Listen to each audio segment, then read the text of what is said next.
Welcome to this training session on coefficient of expansion. Calculate the amount of expansion or contraction in different materials due to temperature changes. Materials expand and contract at different rates, based on temperature. This is the reason that bridges have these expansion joints. Here are the expansion rates for some common materials. The rate is expressed per degree of centigrade increase in temperature. The coefficient of expansion for steel is 11 times 10 to the negative 6th power. If a steel rod is 9 feet long at 21 degrees Celsius, how long will it be at 55 degrees Celsius?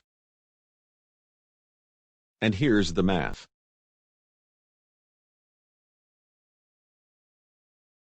This concludes this training session. We hope you found it useful.